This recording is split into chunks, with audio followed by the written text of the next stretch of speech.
What is going on, Boo Bop? Welcome to the Table Podcast. I'm your girl, Briana Pierrette, and I'm so excited that you are here.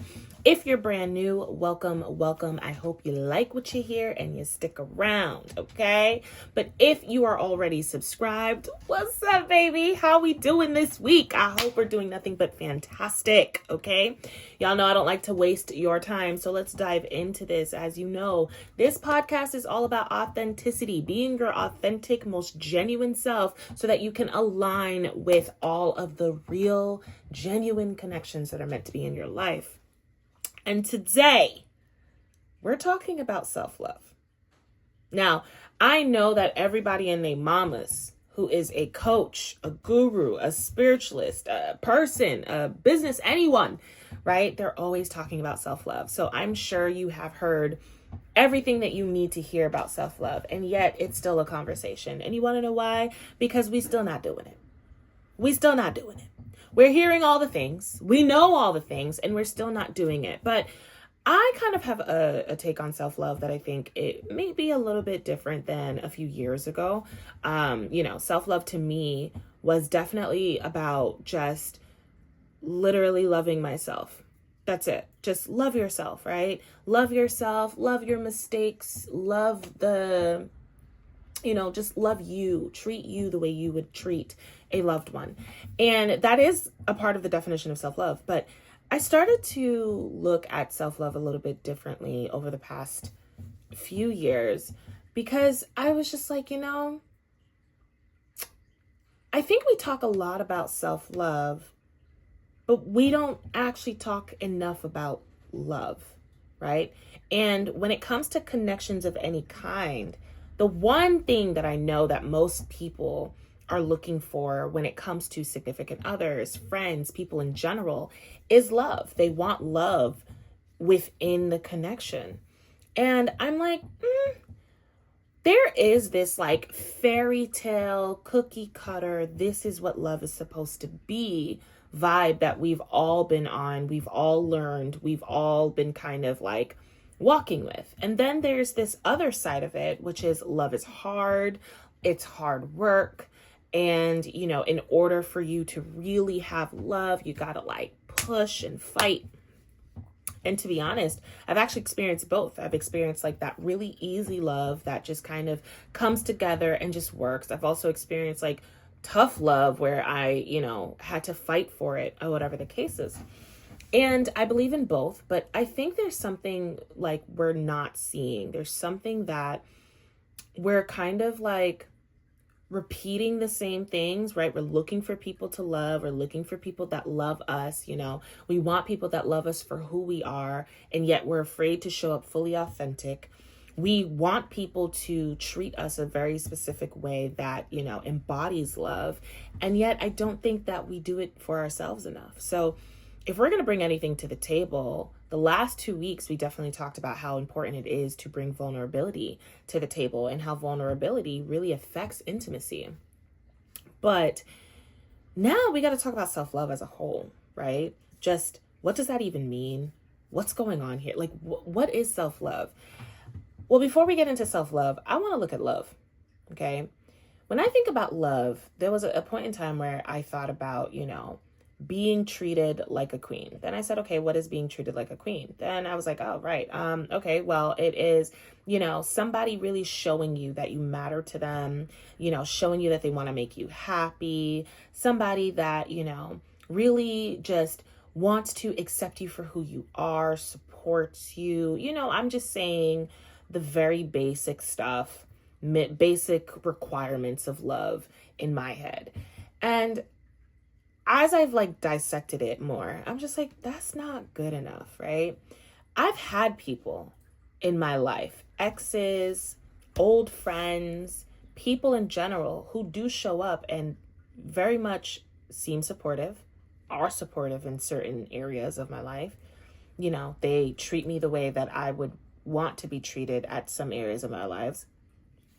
But eventually, at some point, it breaks apart, or, it seems like they never loved me in the first place. And I'm like, this cycle is not a cycle that I'm so unique to. Everyone that I've talked to, clients, people in general, all have a story with love, right? And so, it started being a thing where I said, okay, well, let me go back to where love starts, and love starts with the family. And we learn how to love based off of the kind of love that we've received. And whether or not we agree with that love, we tend to love people and want love from people based off of what we either didn't have or what we did have. And I'm just like, I think that's the problem. Since we were children, since we were young, for most of us, we were taught how to want love from others and give love to others, but we weren't taught how to love ourselves. Then, when we started to learn about love, we learned mostly about romantic love. Then, when we started learning more about platonic love, it was actually about being more acceptable and liked than anything else. You have to be kind. You have to be sweet. You have to be generous. And that's how you can form bonds. But there's this whole other side of us that for centuries we have been told to hide, and we've been told to be ashamed of and to change without actually being vulnerable about it. And that is the parts of us that makes mistakes, that isn't quote unquote perfect or society's norm. And I believe that in order for you to love yourself, it's not just about treating yourself nicely, bringing yourself on vacations, giving yourself, the time you need for you to X, Y, and Z, loving your appearance. I think that's very surface level. I think that is helpful. I think it's needed. I think it's necessary. But there's this other part that we're not looking at.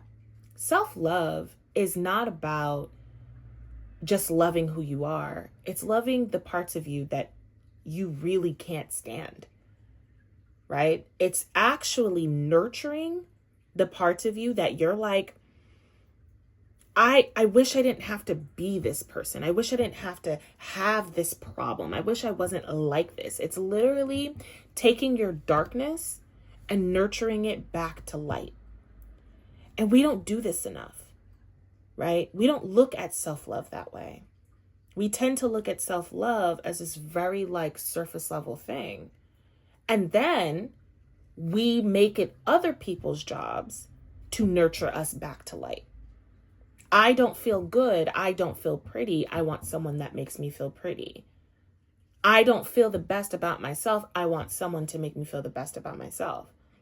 I don't feel handsome. I want someone to make me feel handsome. And what we do is we're constantly looking for other people to do our own job for ourselves, which is why we end up in misaligned connections, because we'll take almost anything from anyone that resembles the idea that we have in our head.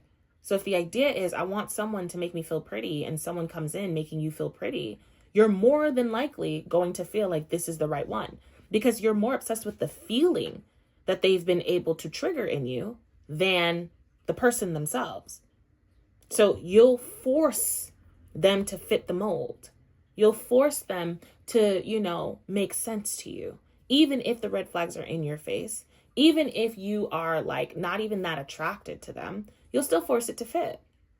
And I realize that we tend to force people to fit, women, men, friends, right? Professional situations. We tend to force it to fit because of how much we are not fulfilling that job.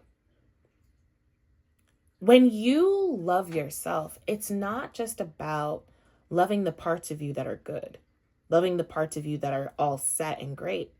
It's actually about loving your darkness, loving the parts of you that you would rather not have to deal with, because that's true love if you really think about it.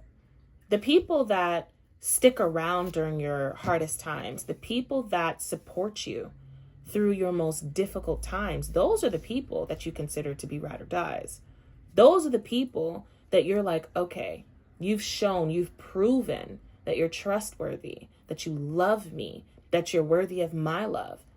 Not because they were around when everything was great, not because you guys only had fun together, but you feel the depths of their love when they stick beside you through your sickness, or they stick beside you through your hardest time, or they support you when you have literally nothing to your name, right? Those are the people that you're like, whoa, you really did that.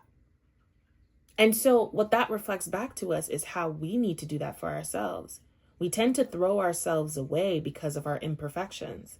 We don't want anybody to see, and we try to hide it from ourselves as well. But you need to nurture your imperfections. And this doesn't mean ignoring your problems or just accepting the fact that you are problematic or you have these issues or you have these differences within you. It means nurturing it, looking at yourself and saying, okay, what part of me do I dislike that I'm actively trying to change, that I need to change? And let me go ahead and teach myself how to do that, put myself in the right position to do that. Or what part of me am I holding on to insecurities and putting down on a regular basis that I actually need to nurture and get to know and start to love? Self-love is asking you to love all of you, but we are constantly shutting down the parts of us that we don't want anybody to see, the parts of us we feel ashamed of, embarrassed by. That's the version of you have to love. Your worst time, your worst version of yourself. If you sit down for a second and think, when was the worst time of my life? So for example, for me, I would say the hardest and worst times of my life was between 18 to 21 years old. 21 is when I started to kind of get out of, that really tough, rocky time. But 18 to 21, I was probably in my most, I want to say I was sitting in trauma responses. Let's just say it like that. I'm I don't even know how to word it per se, but I was sitting in my trauma responses. Everything I was doing was guided, was inspired by my own trauma.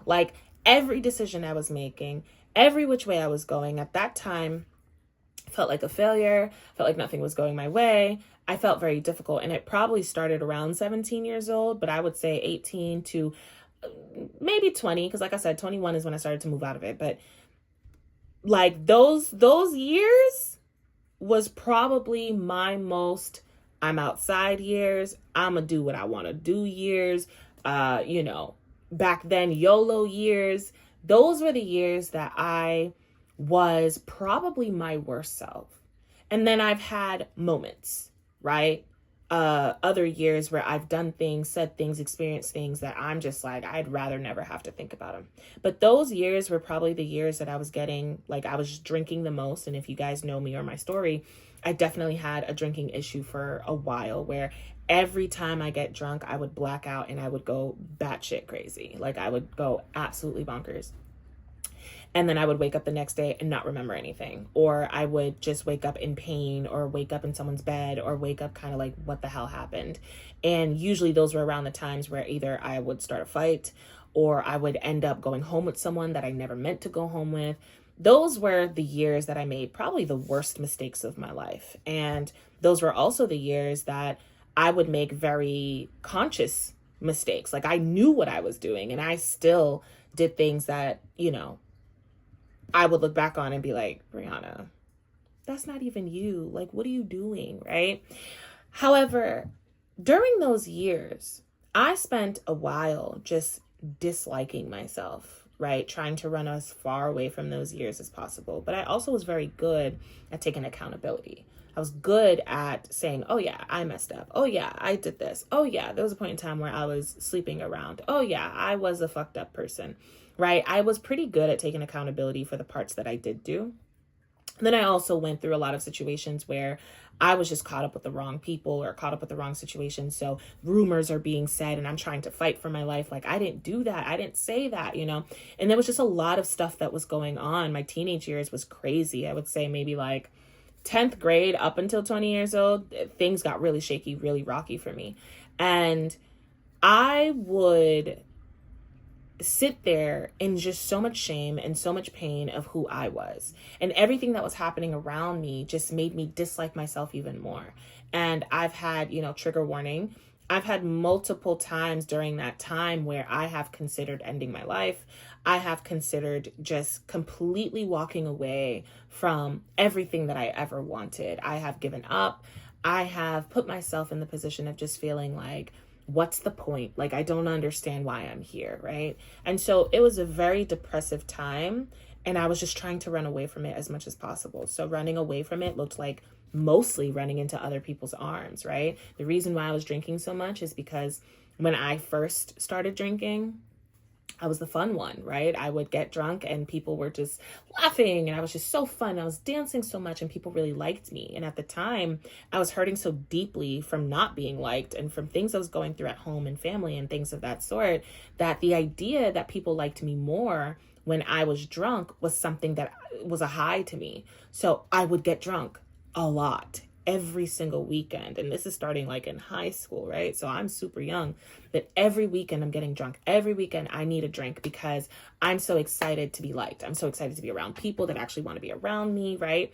And that just became a problem. That ended up becoming something where even though I didn't want to admit at the time that I was addicted, I was addicted. I needed a drink. I didn't even know how to connect with people without having a drink. I was like, the social anxiety was through the roof. But I looked very confident and I was a very tough person. So could people tell? I don't know. But for the most part, it didn't look like they could. And I was pretty good at hiding it. So it just looked like I'm this super confident, super outgoing girl, which I am. However, I started to become less confident in myself. And I started to tell myself that it's the drinks. It's the alcohol that makes me so fun. It's the alcohol that makes me so joyous. It's the alcohol that does it all. And I really started feeling like I needed it. And I remember 21, 22, I started to look at what I was doing and I couldn't stand myself. Like I would, those moments where you think about something you've done and you kind of cringe a little bit, like, ugh, like it affects your body a little bit. I was going through that a lot, probably up until 25 years old. It's just, I was looking back and I was just like, oh my goodness, I was a riot, right? Maybe 24 years old, because that's when things really changed for me. But I was looking at who I was and judging me heavily, right? All of the judgments that I hated when I was younger, all of the judgments that I received and was like, you guys don't even care to like help me. You don't care to know why I'm doing this. You don't care to see me. You just want to judge me because of what I'm doing, which they had the right. But the same ones that were judging me harshly and saying certain things about me that I was like what? I started doing the same thing. I would look at myself even after getting out of it and I would judge myself so hard. And when 2020 came around and the healing journey really started, I had the hardest time forgiving myself. My throat chakra and my heart chakra was like the hardest to work on because forgiving myself was so incredibly difficult. Like I couldn't do it. It was something where it was just like, how could I forgive myself for literally being the problem in every situation? How could I forgive myself for actively making decisions that put me in really tough situations? Like I couldn't fathom forgiving myself, but something happened where I read a book. I believe it's called Radical Forgiveness. I read the book and I started to actually open up to forgiving myself. And then I started to say, I started talking to myself and writing letters to my past self. And one day I decided, okay, let me actually write a letter to my current self from my past self. So I tapped into that old energy that I used to be in, and I learned so much about her. I learned why she made the decisions she made. I learned how difficult life actually was for her. Even though I went through it and I knew what I went through, it's easy to forget, especially when you want to judge so hard. It's easy to release compassion or like let go of compassion when you're just like, oh, you should have never done that, when you're mad, when you're angry, right? But hearing from my past self was actually so helpful for me to understand that I deserve my own compassion. If no one else is going to forgive me, if no one else is going to be okay with me, I deserve that from myself, right? And that was difficult for me to do because I'm the type of person, I care so much about people. I care so much about relationships and connections that I'm willing to go so outside of myself to make something work. Like that's the kind of energy that I used to be in. I would lose an arm and a leg to make sure that our connection and our friendship stays and sticks around, right? I will be treated horribly, taken for granted time and time again and still stick around just because I love you, right? So I was very much the kind of person that would do anything, to be honest. And when I got to remember and hear my past self side of her story, I stopped just equating her to drinking and fucking up. I actually started to look at her and say, oh, like you're a whole person. Like you were just trying to figure it out, especially because you were so alone. You were on your own. You had no one else, nothing else. And then she reminded me how she did cry out for help beforehand. And every time she cried out for help before all of the things went down, people dismissed her consistently. So much so that she realized she was on her own. No one was willing to help her. Even when she went to therapy, therapists were not willing to help her. They were more on everyone else's side, or kind of, like pointing fingers at her and how much she needed to change. And so me, decided to just say F it and almost give up, right? And the biggest issue with the past version of myself was I was the villain all the time. Even when I did nothing, people would just blame me for things. People would lie on me. And then there are things that I really did do where I really was the villain and I didn't like the feeling of that. My guilt was through the roof, right? So both these things are happening, but it really started off with like people just lying on me, right? If, someone in the family stole something, they would blame me. And I was like, what the hell? Like, when you're like, how did this turn on me? Like I'm minding my business watching SpongeBob. Like, how is this happening? So it started off that way. And then I started to kind of give into it, right? I would be telling the truth and I would have like an aunt or somebody come to me and be like, oh, Briana's lying, right? Like if I say I'm sick or I don't feel well, Briana's lying. And I'm like,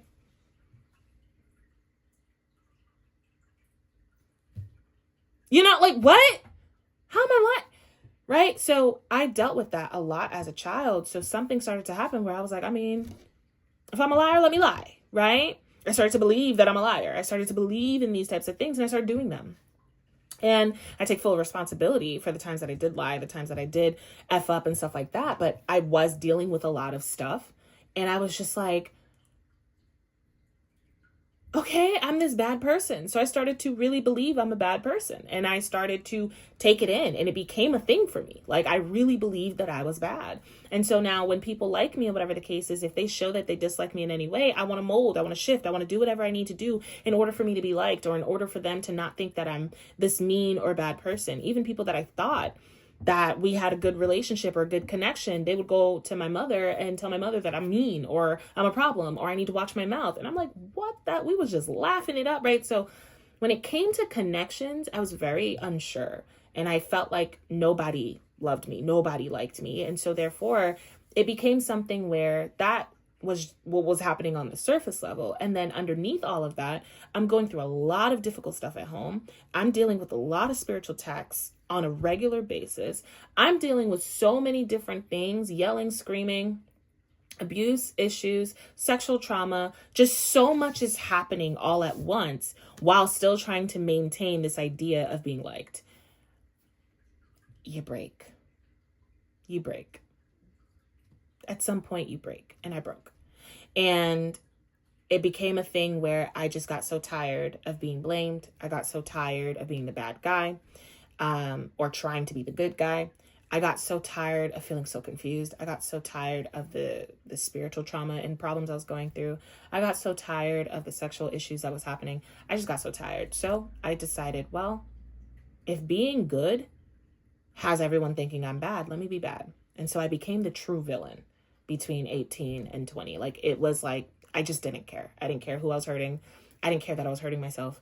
I didn't care what was happening. I was just like, I'm just going to do me because I need to escape and I want to do whatever I want to do and I don't care. And I really did hold on to that kind of energy. But I realized that's not all that I was.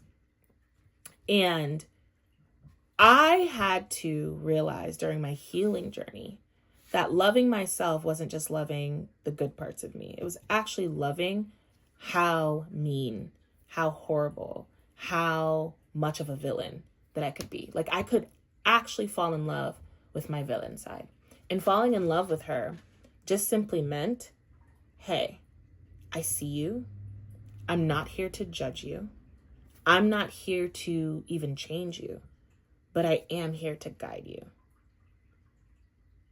Who you were, how you operated, the patterns you picked up on, the conditions that you've held on to, it needs to change. It's time to rewrite a new story. And self-love was really nurturing that version of me, because the good part of me is good. I don't actually have an issue with the good part of me. It's actually very, very easy to love the good parts of me, in my opinion.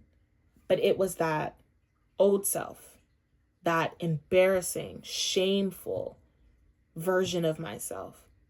That's the version that I had to fall in love with, right? That's the version that I had to pour love and light into. And it was a fight. But I poured so much love and light into her that today, now when I look at myself and I see all the different versions of me, I own it. I own all of it. And it's something that there are times where I'm sitting there thinking about my old life and how I used to operate and the things that have happened and things that people will understand and things that people won't understand. And I think to myself, wow, like I'm inspired by my own journey. And when you get to a place of being inspired by your own journey, you're really practicing self-love. This isn't excusing what has happened. This isn't saying that, oh, it was perfectly fine because I went through a hard time. This is owning and taking authority over your own life and deciding that regardless of who you are and regardless of who you were, you're choosing to love the dark parts of you. Because it is your job and your job only to bring those dark parts of you to light, to literally pour light into yourself. There is not a single connection outside of you that can do that for you. There are connections that can help you through that. So you have life coaches, you have therapists, you have people online, you have, friends, family members, significant others, things of that sort. There are people in your life that can aid you in that, but only you have the responsibility to love yourself. And only you can actually teach other people how to love you as well. And since I didn't actually care about myself and I was throwing myself away and I deemed myself a problem, in every relationship that I ended up having of any sort, friendship or not, relationship, romantic wise or not, right? I always ended up the problem. Some way, somehow, people would make me the problem. And I always thought to myself, why do people treat me this way? But I treat me this way. I believe I'm the problem. I operate as the problem. I've embodied the idea that I am the problem. And then I hate that about myself. So it's not like I'm the problem and I'm like actively like healing and nurturing and loving that version of myself. I hated it about myself. So I tried to hide it. So I'm walking around inauthentic. And then I'm dealing with connections that are seeing it and reflecting back to me how I'm the problem. They're reflecting back to me my own thoughts, my own beliefs. This is what we have to realize our connections are always going to do. Our connections meet us where we're at, meet us at the highest level of our healing. And a lot of times we think that the highest level of our healing is so high because, we're living so good. We have all the money. We have the success. We feel like we love ourselves. But it's where you've healed, which means your darkest thought about yourself that you repeat to yourself is where you're going to meet your people. The darkest energy that you have within yourself is where you're going to meet your people, right? So if the darkest thought you have is I'm unworthy of love, you're going to meet a lot of people that are going to treat you like you're not worthy of love, period. Even if you are showing the most confidence, even if you're showing the most amount of self-love, even if you're showing the most amount of, I got this, I'm living my best life, et cetera, you're going to consistently meet and connect with people that are going to treat you like you are unworthy of love, because that is what lives inside of you and you have not healed that yet. You have not taken care of that yet. Self-love, it's not about the cutesy little things. I don't believe that love is about being all cutesy. It is about all fantasy. It's not even all romantic. I think love is real. I think love is so incredibly energetic. Love is looking at something for face value and saying, you know what? I'm going to connect with you. I'm going to exchange energy with you, and I'm going to pour light into you. Love to me is light. We say love and light, but I believe it's the same thing. I believe that love is literally pouring into yourself, because you cannot love from anything but you. I say this all the time. If you hate someone, that means that you have the ability to love them. And the only way to hate someone is if you love them. I firmly believe that, because you cannot have such a strong energy towards somebody without having the opposite be available. So anyone you hate, anything you hate, you can love, because that is one and the same. They're just on two sides. It's like literally having a coin, heads, tails, literally different sides, but same exact coin with the same exact value that will buy you the exact same things. That is what love is. Love and hate, two sides of the same coin. So when you are sitting there thinking about love, and you're thinking about it from a fantasy or from a romantic standpoint, you're missing the point. Love is the energy you give yourself, the highest energy you could possibly give yourself. It is all about what you are giving yourself, and naturally it spews out. So if you are giving to yourself, if you are truly loving with yourself, you will naturally be loving towards those who align with you. And love looks like boundaries. It looks like healing. It looks like actually looking at yourself and seeing the truth. It looks like showing up authentically. Every time we hide who we are, there's a part of us that doesn't really love ourselves enough to show up the way we need to. We don't love the way we speak. We don't love the situation we're in. We don't love our life enough to trust that this path is exactly the path we need to be on. Love, self-love, requires you to operate and see life in ways that you're not used to seeing it. It's not all sweet.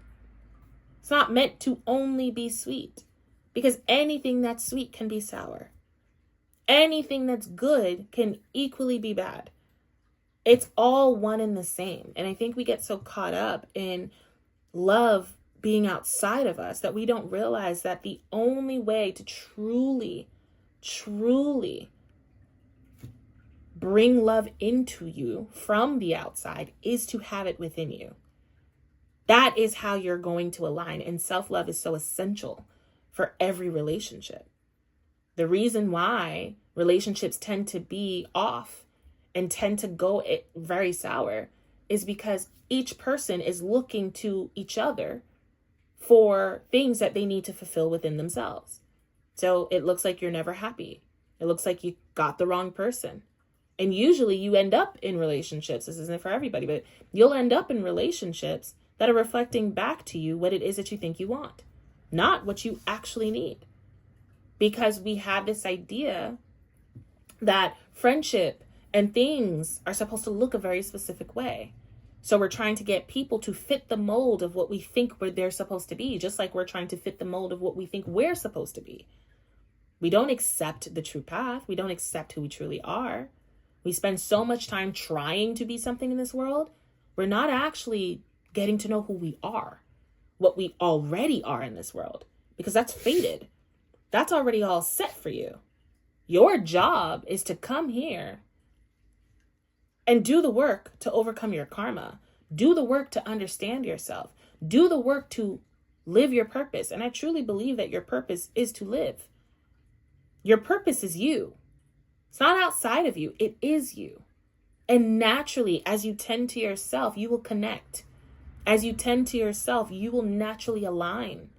Not to the idea of what it's supposed to look like, but what it's actually supposed to be. And we live in this far off illusion of what love is supposed to look like. But I truly believe that love is just an energy that you already are. You are love. So you can pour love into you. And that energy naturally spews out into others. That's why there are certain people, when you're around them, you just feel like you're at home, because they're reflecting back to you this love that you have within you that you refuse to give to yourself. But that person probably loves themselves deeply or is doing the work to. And so you feel that connection. Self-love, when it comes to relationships, is so incredibly important. And if you don't have a beautiful relationship with you, you're going to always be looking for someone to fulfill you. And even though you may find what looks like fulfillment, you will eventually see that it doesn't work.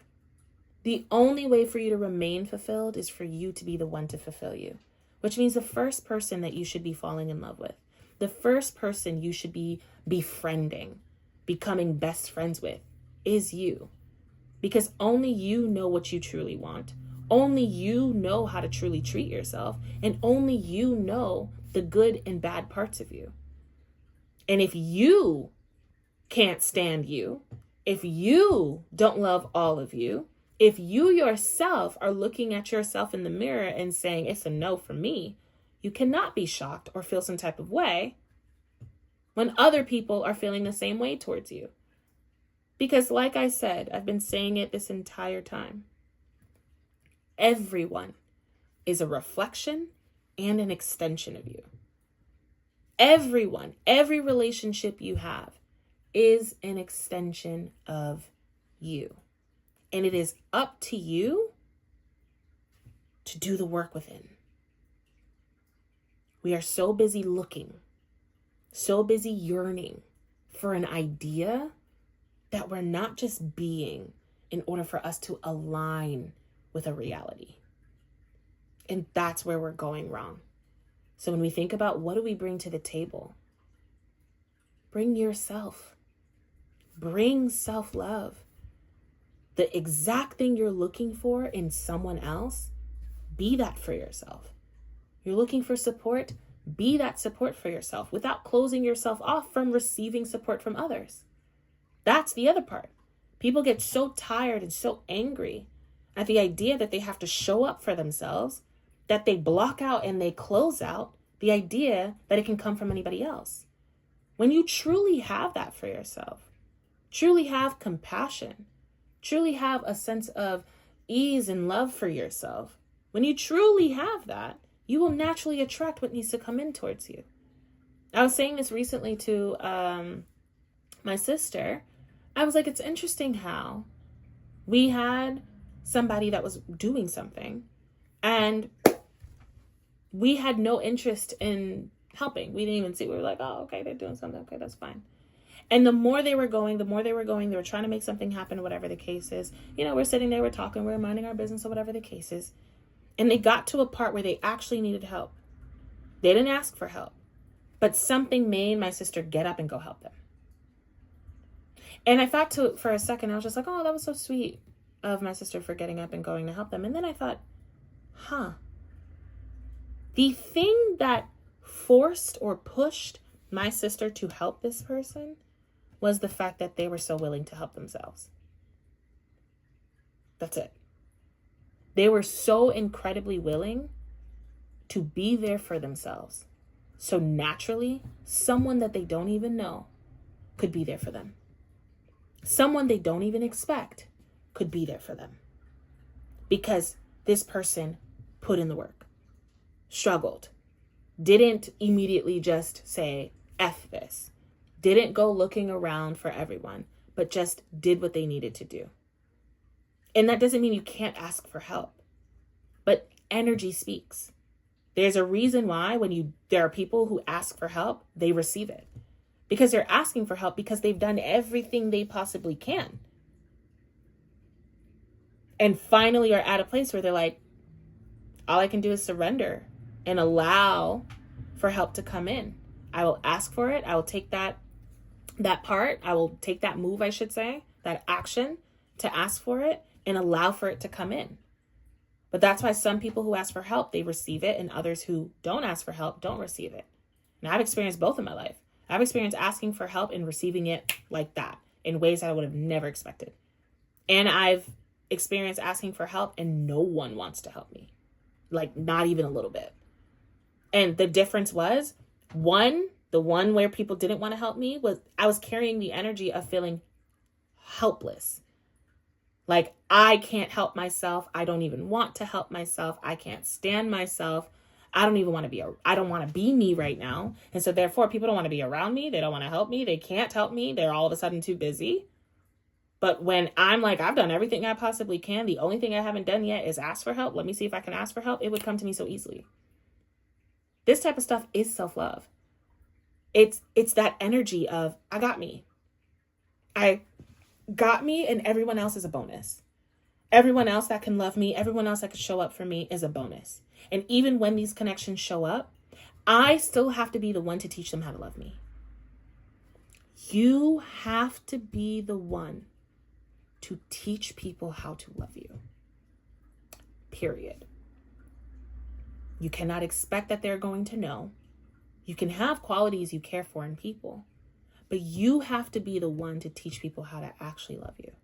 And if you want people to truly align with you, you have to love yourself enough to raise your standards for yourself, know your boundaries, and show up in the world confident in who you are, authentically, vulnerably. That way, you're not just saying yes for the sake of saying yes, and you're not saying no because you're too afraid to say yes. You're actually in alignment with every connection that comes your way. And you know why these connections are in your life, because you love yourself enough to say no to what doesn't align and to say yes to what does, regardless of how much it scares you. Self-love, if you don't have that, you should not be trying to find a connection outside of you. You should be building the connection within, because the more you build it, the more you realize you actually don't have to try for connections. It'll just show up. You'll end up at the right place at the right time, and you'll meet whoever you need to meet. Just the other day, I made a friend, and I was shocked because I don't remember the last time I made an organic friend just by being out. But I was out, I was shopping, and somebody just came up to me and started talking to me, and we hit it off, and it was cool. And I was like, whoa. I'm so used to things having to happen online, or I have to be at some party or something like that for me to make a friend. But this is just out and about, living my best life, doing me, and pow, a natural conversation with somebody that's super cool. And usually in the past, because I need people, I'd be like, oh my God, this could probably be my best friend. I would force the conversation. I kind of need to see if, there's something, see what they're about, right? If I have something that I'm working on, I want to know, okay, what kind of job do they have? Because maybe they could help me with X, Y, and Z. I'm actually looking for X, Y, and Z. I was just praying about something. And now, look, I met this person. So maybe this person could actually fit what it is that I'm praying for. None of that. I'm so fulfilled, so good within myself, as much as I want people in my life, as much as I'm excited to make new friends. I am not forcing anything to fit. So I took it for the moment that it was. I thanked God. I said, wow, I actually really love meeting people organically like that. Put me in more spaces where that can happen more often. And naturally, the conversation is flowing as it needs to. I'm not stuck on whether or not it has to be a certain way. Let it flow. Let it be exactly what it needs to be. And this is the part that we're missing. Because we're struggling to love ourselves, we're looking for everybody else to do the work for us. And then we make up stories and ideas of what it's supposed to look like, what this connection is supposed to be. But when you know yourself, love yourself, and you're good with yourself, so much so that you're not trying to prove nothing, you're not trying to audition for nobody, and you are genuinely just open to what is meant for you, you're okay with not having, because if it's not for you, it's not for you. That is when the connections start to really come into your life. And that is when you start to align yourself with what you genuinely want. Not from an ego's perspective, but from a soul's perspective. This right here is such an important thing that you have to embark on. You gotta start loving yourself. And not on that surface level. But go ahead and start pouring light into your darkness. Go ahead, start taking responsibility for your life.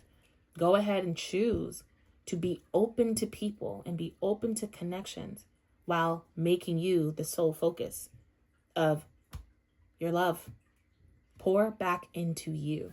And you'll see that naturally, who and what is meant to be in your life will fall away and come on in. That is what is meant to happen.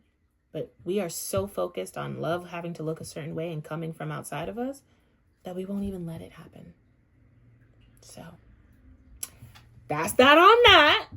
I hope that this gave you a little something to think about, right? I think this is so important. And obviously, we're going to keep talking about what we're bringing to the table. My whole channel is really about authenticity. My entire podcast is about authenticity, connections, but connecting to yourself first, because I'm telling you, you can't have aligned connections. You can have connections. Don't get me wrong. You can have as many connections as you want. I've had many connections in my day.